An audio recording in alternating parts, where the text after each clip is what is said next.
Nous passons maintenant au deuxième présentateur, la deuxième présentation, oui, dépendamment de quoi, c'est quoi notre sujet. Nous accueillons Bastien Bouchra. Il est titulaire d'une maîtrise en environnement et travaille actuellement sur la modélisation de la fertilité des sols en tant que doctorant au laboratoire de géosimulation environnementale de l'Université de Montréal. Et il nous présente aujourd'hui la décroissance pour sortir du piège de la croissance. Alors, je lui laisse la parole. On m'entend? Excellent. Bonjour, bonsoir, merci d'être ici. Je vais vous parler de la décroissance, donc comment sortir du piège de la croissance. Alors tout d'abord, qui a déjà entendu parler du mot de décroissance à part ce soir? Oui.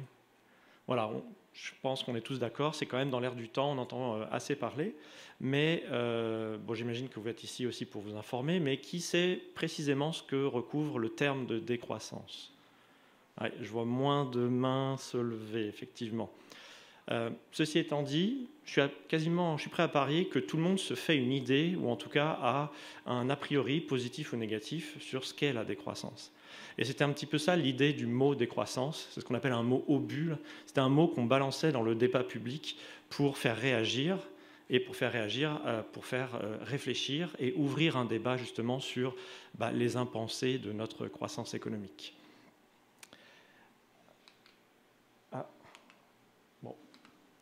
Ok. Alors, de quelle croissance on parle? Bon, le pitch est vendu, là, mais évidemment, on ne parle pas de la croissance de l'amour, de la beauté, de l'émancipation, de la justice, toutes ces belles choses. On parle vraiment de la croissance de la production de marchandises telle que mesurée par le fameux PIB, cet indicateur maître absolu. Alors, que propose la décroissance? La décroissance propose donc de rompre avec la croissance économique telle que mesurée par le PIB, mais surtout propose de rompre avec la course à la croissance. Donc l'organisation de notre société en vue d'obtenir la croissance. Parce que même quand on la désire, même quand on s'organise pour l'obtenir, parfois, en fait, on ne l'obtient pas, et d'ailleurs, ça pose problème avec la récession ou l'absence de croissance dont on entend beaucoup parler dans les médias. Donc c'est se libérer de cet impératif de croissance dont il est question ici. Alors, pourquoi s'en libérer? Puisque la croissance nous promet bonheur, monts et merveilles, richesse pour tout le monde. Eh bien, c'est parce qu'elle ne remplit pas forcément toutes ses promesses, justement. Premièrement, parce que la croissance est destructrice et quelque part s'inscrit donc à l'encontre de nos valeurs de durabilité que nous aspirons pour notre société. De quelle manière cette croissance est insoutenable, est problématique d'un point de vue écologique? Alors, au centre, je vous ai mis la croissance du PIB, et puis autour, tout un tas d'indicateurs qui croissent également à mesure qu'on a de la croissance économique.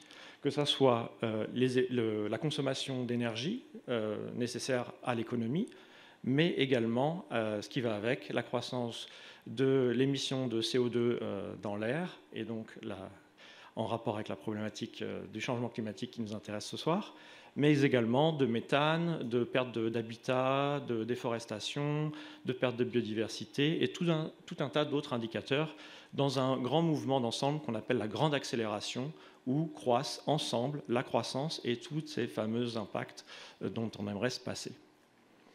Donc justement, est-ce qu'on peut s'en passer de ces impacts? Est-ce qu'on peut avoir ce qu'on appelle, dans une stratégie de découplage, c'est-à-dire une séparation entre le PIB qui pourrait continuer à croître sans que les impacts écologiques croissent, mais en plus en faisant en sorte qu'ils décroissent. Donc l'idée, c'est d'avoir... Bon, là, je pense que je n'ai pas la bonne version de la présentation. Les diapos sont déjà avec le pitch et le divulgaché, on va dire. Mais l'idée, c'est que donc, pour être important, pour être utile dans notre stratégie pour les années à venir, ce découplage doit avoir lieu de manière absolue, à l'échelle mondiale, de manière permanente, évidemment. Les efforts qu'on fait pour obtenir ce découplage, s'ils donnent des fruits au mois de juin, il ne faut pas qu'au mois de juillet, on ait tout détruit. Et enfin, il doit être de manière très rapide au vu de l'urgence climatique qui nous intéresse. Or, un tel découplage n'a tout simplement jamais été observé. Donc l'idée, c'est bâtir notre stratégie à court terme sur la croissance dans un objectif écologique semble un pari très risqué. Alors on a vu que l'argument écologique était assez évidemment imparable et à lui seul pouvait justifier de vouloir se départir de la croissance, mais on a également le fait que la croissance est profondément et foncièrement injuste et donc finalement s'inscrit à l'opposé de nos valeurs affichées de justice qu'on désire pour notre société. Et donc, effectivement, parce qu'un monde durable par lui-même est certes une bonne chose, mais il faut encore que ce monde soit désirable et qu'on veuille vivre dans une société non seulement durable, mais donc juste. Et à ce titre, la croissance est donc un très mauvais outil.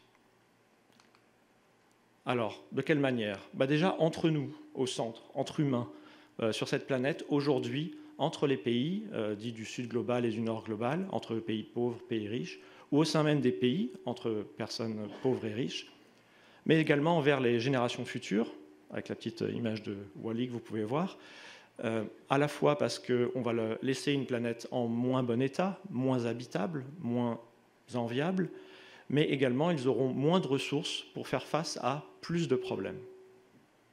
Et enfin, avec les animaux qui sont exploités aujourd'hui, on le sait, dans des proportions assez effarantes. Alors, si ces injustices donnent lieu à ces inégalités-là, c'est qu'elles sont la croissance est le résultat de logiques d'exploitation et de domination, qu'elles soient capitalistes, patriarcales, racistes, spécistes, etc., qui font que, à la fois les bénéfices de la croissance, mais aussi les efforts à fournir pour l'obtenir, mais aussi les effets négatifs de cette croissance ne sont pas supportés par tous de la même manière. Alors ensuite, enfin, le dernier point, pourquoi rejeter cette croissance ? Parce qu'elle est également aliénante et qu'elle s'inscrit contre, finalement, notre valeur affichée de liberté dans notre société. Alors aliénante, tout simplement, qu'est-ce que ça veut dire ? C'est qu'on a remplacé la fin par les moyens. Les moyens, c'était la croissance économique, la fin, c'était d'obtenir notre bonheur, et finalement, notre but aujourd'hui, ce n'est que la croissance économique, pour elle-même. Alors, comment se fait... Alors, cette aliénation, finalement, c'est ça un peu qui explique que, malgré que la croissance est problématique d'un point de vue écologique et problématique d'un point de vue de la justice, pourtant, c'est un outil qu'on ne met pas si facilement à la poubelle et qu'on continue à vouloir et à conserver. Donc, c'est cet emprisonnement-là, l'aliénation. Et elle se fait par deux mécanismes principaux. Le premier, c'est l'économie, c'est le syndrome du hamster, parce que, tout simplement, nous ne produisons pas ce que nous consommons et nous ne consommons pas ce que nous produisons. C'est-à-dire que nous sommes obligés de participer à ce grand jeu pour accumuler des jetons qui vont nous permettre de consommer des choses que nous n'avons pas produites et dont nous sommes dépendants de notre capacité à nous placer sur le marché pour obtenir cet argent qui va nous être utile pour survivre. Et enfin, peut-être un peu moins connu, c'est un des mécanismes de la technique aussi, ou de la technologie. Là, je vous ai mis une image des temps modernes de Charlie Chaplin, si vous connaissez le film, où le rythme de la machine, finalement, s'impose à nous, humains, organismes biologiques, avec notre propre temps, et nous impose une cadence comme ça. Et c'est l'idée que nous devenons les outils de nos outils. Quelque part, est-ce que la machine est là pour nous aider, pour nous faciliter la vie, ou bien, finalement, est-ce que nous ne sommes plus que là pour que la machine fonctionne, pour la réparer quand elle est cassée, pour l'opérer, et est-ce que finalement, l'humain n'est pas accessoire dans tout ça ? Alors, l'idée de la décroissance, c'est de rompre avec cette croissance, mais pour ça, on ne veut pas la récession, ce qui serait décroître dans le monde tel qu'il est organisé aujourd'hui en vue de la croissance économique. L'idée, c'est d'organiser le monde différemment pour pouvoir se passer de la croissance sans que ce soit un problème pour nos sociétés. Donc, le programme, très rapidement, c'est donc de produire moins, de partager plus et de décider ensemble pour les trois aspects écologiques, de justice sociale et d'émancipation. Alors, comment on fait ça ? Aujourd'hui, notre société, le modèle central, est-ce que ça vous vient, le modèle central de notre société aujourd'hui, d'organisation, le modèle qu'on valorise tous ? Capitalisme ? Le marché ?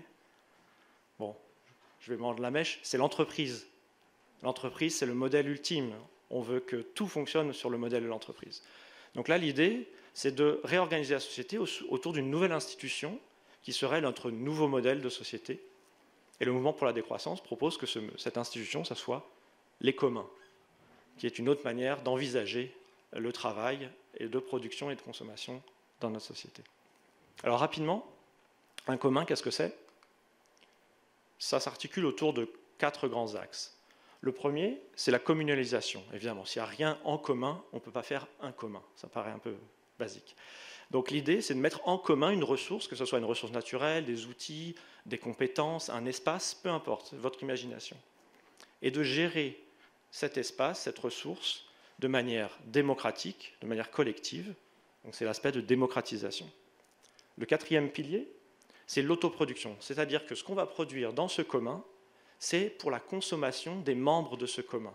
On n'est plus là pour produire quelque chose qu'on va vendre et pour obtenir de l'argent pour acheter quelque chose qu'on n'aura pas produit. Non, l'idée, c'est vraiment de se fournir directement, de remplir nos besoins à nous. Et enfin, c'est de favoriser un cadre de rapports humains qui soit basé sur l'entraide dans une logique de coopération et non plus de compétition. Alors, pour rendre tout ça, et pour terminer quelque chose de plus concret, qu'est-ce qu'il y a comme commun?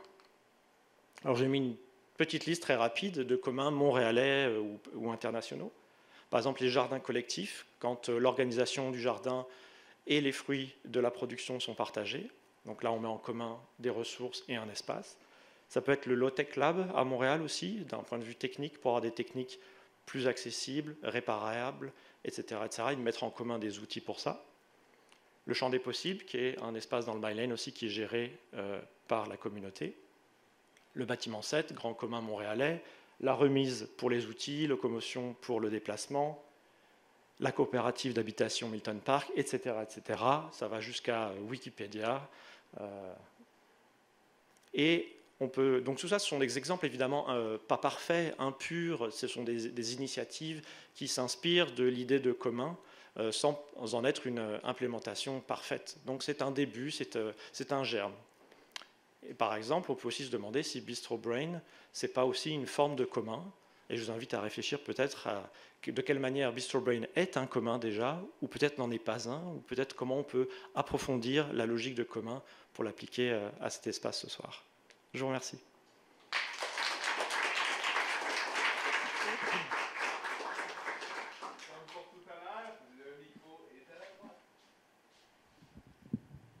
Salut. En fait, je pense que tu l'as... en fait, je voulais confirmer un truc. Tu as parlé d'autoproduction, puis je me demandais si c'était un peu un synonyme pour dire comme la démondialisation. Genre, on pourrait plus vraiment profiter comme de produits venant d'ailleurs pour... Est-ce que la décroissance, c'est nécessairement qu'on se focalise sur ce qui est disponible autour de nous? Oui, c'est une très bonne question. Alors, par certains aspects, oui, ça implique une certaine reterritorialisation de la production, mais justement, on ne peut pas forcément tout autoproduire de manière locale. Donc ça n'empêche pas du tout d'avoir des dépendances vis-à-vis de l'extérieur, mais dans l'aspect de démocratisation, l'idée, c'est de décider quelles sont les choses qui seront... C'est de décider en fait de nos dépendances. Qu'est-ce qui sera produit localement, qu'est-ce qui ne peut pas l'être, etc., etc. Mais l'autoproduction, c'est pour que le fruit de notre travail serve directement nos besoins que nous désirons remplir. C'est ça vraiment l'aspect d'autoproduction. Merci. Je t'en prie. Moi, je m'intéressais tes travaux dans ce grand sujet. Ils se concentrent sur quelle partie? Parce que je suppose que décroissance est un sujet beaucoup trop large pour être englobé dans un seul travail. Sur quoi te concentres-tu plus précisément? Oui, alors en fait, j'ai 2 casquettes. Hein. J'ai un peu...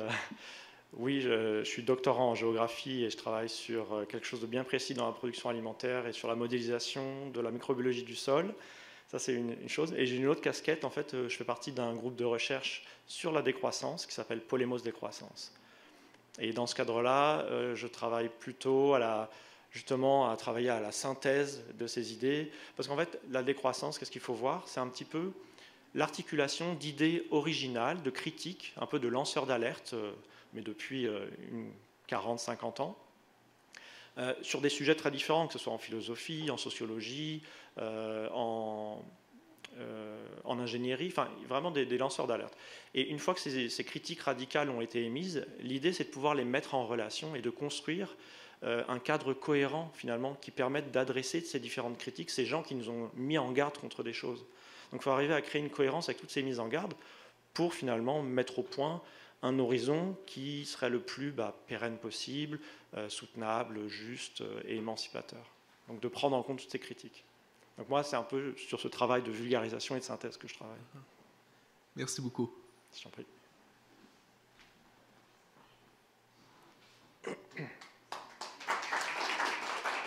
Ah, je crois qu'il y a peut-être une autre question. Moi, je m'excuse, j'aurais une dernière question. Est-ce que là, on voit des exemples qui sont un peu des exemples de niche. Est-ce que ça peut être réalisable à petite échelle, dans un village et tout ça, ou plutôt dans une ville comme Montréal? Comment on s'y met? Pour les communs, pour les communs, oui. C'est comme tout, c'est un processus. Alors ça commence petit, parfois ça commence à la marge, parfois ça commence dans des espaces qui sont peut-être moins investis et moins intéressants pour des entreprises qui ont certains objectifs de profit immédiat. Mais peut-être qu'avec le temps, ces initiatives peuvent faire boule de neige, inspirer des gens, etc. Donc c'est tout un travail de construction de l'avenir. Donc j'aurais tendance à dire que pour certaines parts, à la campagne, il y a certaines choses qui sont plus faciles à faire qu'en ville, mais pour d'autres aspects, parfois c'est plus facile en ville. Donc.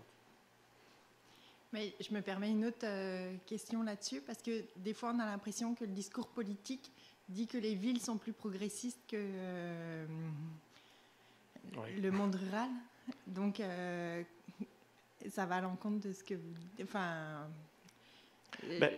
est-ce que donc comment on s'y met? Oui, peut-être. Alors, je n'ai pas fait d'études sur le sujet en particulier, mais mettons que les villes sont plus progressistes d'un point de vue des idées politiques. Mais je pense qu'avec la campagne, ce qui se joue, ce n'est pas tant les idées que vraiment concrètement comment ces idées se traduisent. Parce qu'on peut avoir des belles idées en vivant dans une tour de 19 étages ultra moderne, en prenant l'avion tout le temps. Donc on peut avoir des idées très progressistes et pourtant la matérialité du monde dans lequel on vit, l'utiliser de manière pas du tout en accord finalement. Alors à la campagne, il y a peut-être des ancrages plus matériels justement. On produit de la nourriture potentiellement à la campagne, même s'il peut y avoir des enjeux. À la campagne, il y a des endroits qui produisent énormément de nourriture et qui sont des déserts alimentaires. Donc il y a voilà. des paradoxes. D'accord. Merci. Est-ce que je peux me permettre une question? Je me demandais, dans vos recherches de la décroissance, comment vous considérez l'impact mondial de ce que je veux dire? Excusez. En ce moment, il y a une interdépendance avec les pays du Sud. Donc, si on prend l'exemple des vêtements, ils font beaucoup de nos vêtements, puis on utilise cette ressource-là, puis on savait, si jamais on change pour la décroissance, du jour au lendemain, on décide, on ne prend plus rien du Sud, puis on fait nos propres vêtements. Comment cet impact-là, et comment ça impacte les pays du Sud, puis ils ne peuvent plus, après, avoir ce revenu-là? Oui, c'est une bonne question. Alors, déjà, d'une manière générale, faire les choses du jour au lendemain, ce n'est pas forcément souhaitable et c'est surtout infaisable. Donc, mais je comprends l'idée. Évidemment, ça pose la question des relations internationales et des relations de justice au niveau international. Mais d'un autre côté, peut-être qu'ils se privent d'un revenu, mais il faut voir aussi qu'ils ont organisé leur propre société autour de l'exportation, et peut-être qu'eux-mêmes ont perdu en autonomie, ils ont sacrifié des productions qui pouvaient tout à fait être faites localement. C'est surtout le cas dans l'agriculture des pays qui étaient autonomes avec leur agriculture vivrière, se sont mis à s'organiser en vue de l'exportation alimentaire au détriment de leur marché intérieur. Et donc, ils ont détruit complètement leur capacité d'autonomie alimentaire en faisant une production unique d'une céréale pour l'exportation. Donc, oui, on ne s'approvisionnerait plus vis-à-vis d'eux, ils se couperaient de ce revenu. Alors, évidemment, si c'est du jour au lendemain, c'est problématique. Mais si c'est justement de concert, le but, ce n'est pas d'avoir un repli sur soi, la décroissance, c'est aussi en prenant en compte ces critiques et ces mises en garde, Donc l'idée, c'est qu'ils puissent redévelopper une agriculture locale, une production locale pour leurs propres besoins. C'est ça l'idée aussi de commun. Puis est-ce que vous pensez, vu on les a beaucoup exploités, que si on fait ce changement-là, on se doit de les aider pour reconstruire leur économie? C'est une très très très bonne remarque et je pense que oui, bien sûr, on a une énorme dette en fait envers ces pays exploités qui d'ailleurs vivent les conséquences des changements climatiques dus à notre industrialisation et le vivent de manière bien plus forte que nous. Nous sommes les responsables dans les pays du Nord et nous ne vivons pas les conséquences des changements climatiques à la hauteur de ce que nous avons bénéficié de la production. Donc tout à fait, je pense que dans un objectif de justice internationale, il y a vraiment le fait de payer, de fournir des ressources pour leur propre développement pour ça. Ouais. Parfait, merci.